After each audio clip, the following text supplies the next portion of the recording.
Coming to the first best of 3 for us 3 here. It's going to be Boostgate going up against Zone 1. We got to see whether this Guinevere jungle can actually work out or not, because so far, Gwyn has not been having a good time here in wildcards. Definitely. This is the rise to the top as well. In Group A, will it be Zone 1 to be able to make it forward, have a little bit of a step in the right direction, or will Boostgate be the ones to pick up that first point up first? We'll see how this all unravels.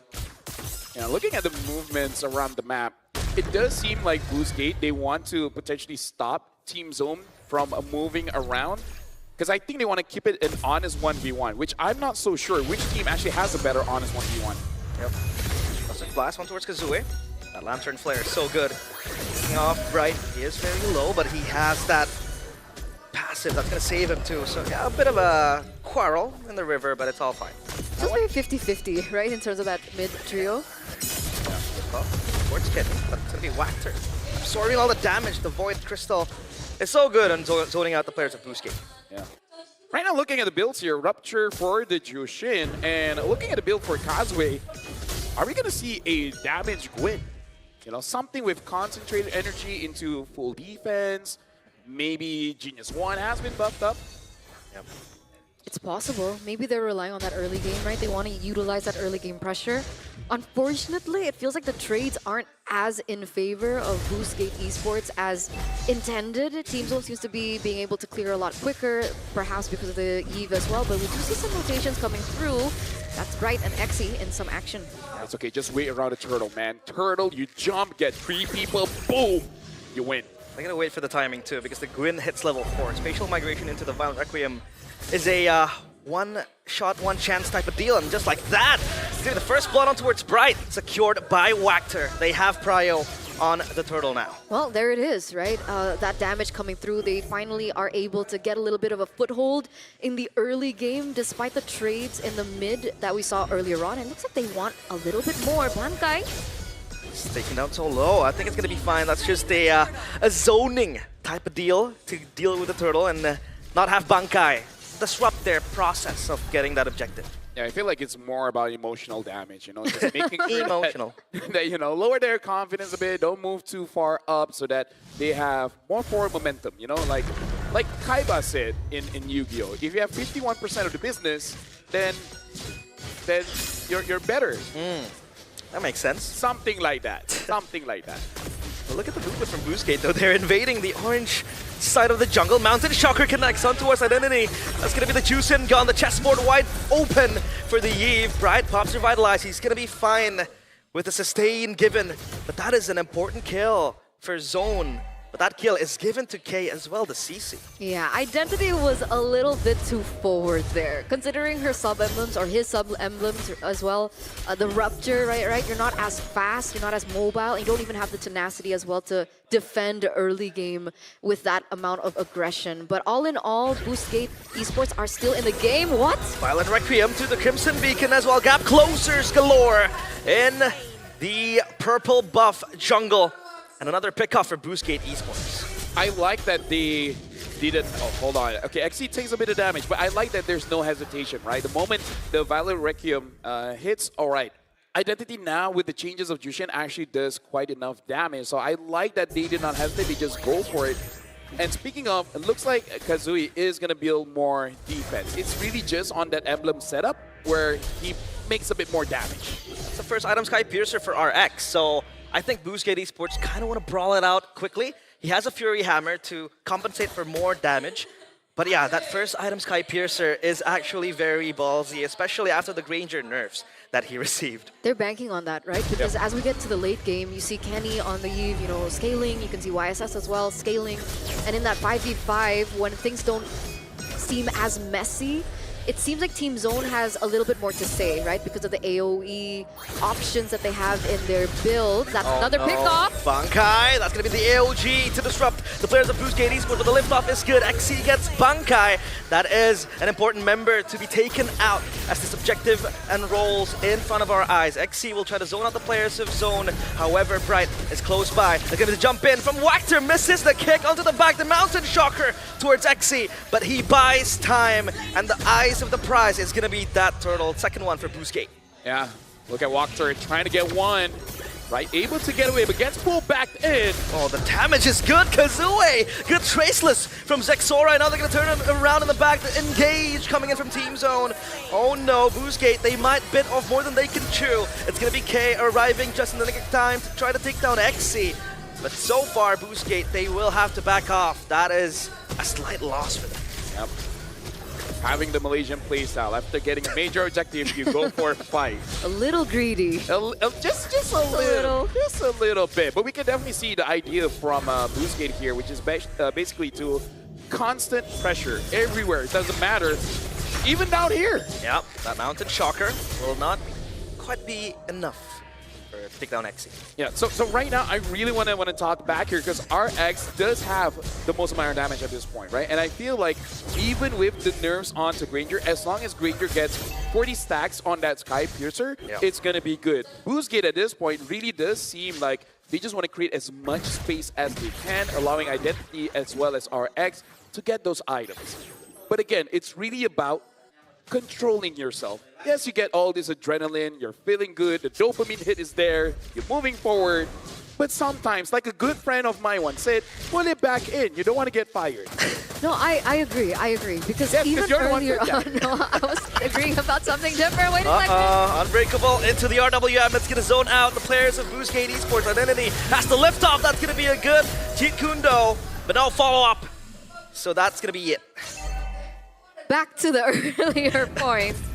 I agree, because even earlier in that match that we saw with Zeta, that was like a 7,000, 8,000 gold lead, and they completely threw it, right? So at this point, Boostgate Esports, despite how dominant and how aggressive they've been playing for the past 7 minutes, there's no gold lead yet. So it's still very 50-50. It's still anyone's game. This is going to be more important with how they execute it, because there you go. That's a move. Oh, misses the Fallen Requiem. The Mountain Shocker on towards Wactor. He is gone and whacked. However, K gets deleted, and now it's going to be Team Zone turning. The tides are around. They get 3 kills all for themselves as the Traceless chases down XC. Zexora has to reach Traceless again back to a safer place. XC tanks and eats all the damage, but that is very worth it for Team Zone.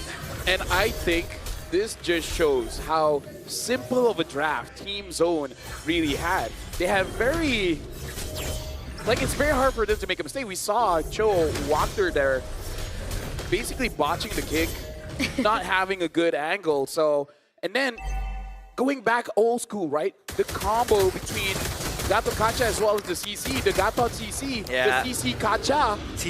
I pull you in and then my guy jumps on you. It's a good and easy combo. So Boostgate at this point, having this 5v5 team fight is really not working out for them. They need some kind of pickoff.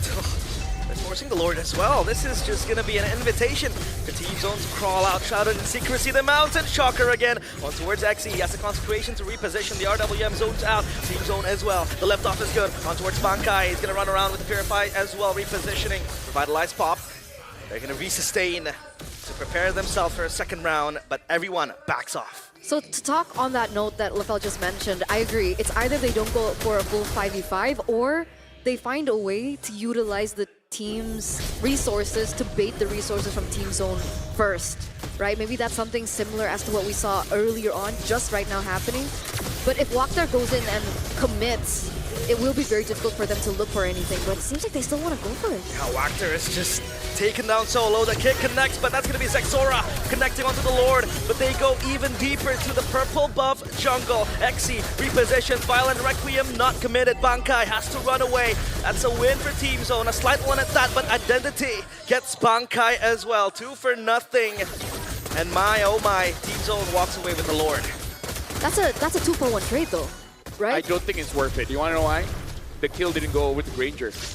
Oh. Right? If you gave him that Sky Piercer stack, 100% worth it. The fact that you went over to Identity, it's kind of nothing.